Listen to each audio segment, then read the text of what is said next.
Et tout de suite, on va retrouver Dolores Mazzola pour sa chronique web. Bonjour Dolores, vous allez nous apprendre à effacer les traces des soirées festives à la maison, c'est possible ça? Oui, parce que parfois, une soirée bien arrosée, une soirée très animée, eh bien ça se termine au mieux en champ de bataille, au pire en porcherie. Et puis alors on n'a vraiment pas du tout la tête à faire le ménage le lendemain matin. Alors heureusement, 3 jeunes gens astucieux ont eu l'idée de mettre au point une start-up, de lancer une start-up qui s'appelle Tidy Bear, pour justement nous aider à reprendre le dessus à la maison, faire le ménage les lendemains de soirée un petit peu arrosés. C'est un jeu de mots. Alors c'est un jeu de mots. Tidy en anglais, ça veut dire ranger. Ouais. Ça fait référence aussi à Teddy Bear, l'ours. L'ours. Et effectivement, ça fait penser un petit peu au film Ted. Vous savez, ce nounours un petit peu un peu vulgaire aussi. Un peu vulgaire, fêtard et qui n'est pas très recommandé pour les enfants, hein, ce film. Voilà, donc Tidy Bear, donc c'est une start-up qui met en relation les fêtards et les pros du nettoyage, des faits du logis qui sont souvent des auto-entrepreneurs, des étudiants aussi qui ont besoin un petit peu de mettre un peu de beurre dans les épinards.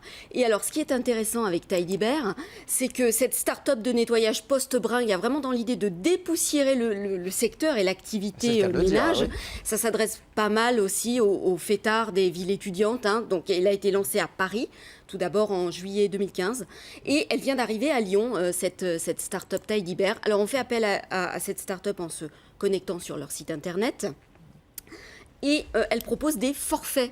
C'est-à-dire, plus la tanière, puisque on parle d'ours, est grande, plus vous allez avoir un forfait élevé pour ces prestations de ménage. Alors ils font tout, hein, c'est-à-dire la vaisselle, le ménage, le nettoyage au complet. En revanche, il faut quand même que vous ayez un minimum, l'aspirateur, le sac poubelle. Il faut le matériel. Oui, il faut le matériel. Vous avez un petit supplément si vous n'avez pas les produits d'entretien, mais voilà, c'est assez confortable. Mais dites donc, c'est l'ubérisation de la société qui continue, ça. Effectivement, Alain, c'est l'ubérisation de la société. Vous savez, l'Internet, c'est le collaboratif avant tout, hein. On s'aide, on se donne des coups de main gratuitement, on échange des services.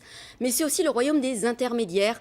Alors effectivement, les intermédiaires, c'est des petits malins qui arrivent, ou des gens astucieux, intelligents, qui arrivent à faire de l'argent en prenant une commission. C'est un petit peu le principe de Tidy Bear. Oui, ils se payent sur la bête, sur le nounours. Voilà, ils prennent une commission sur le service.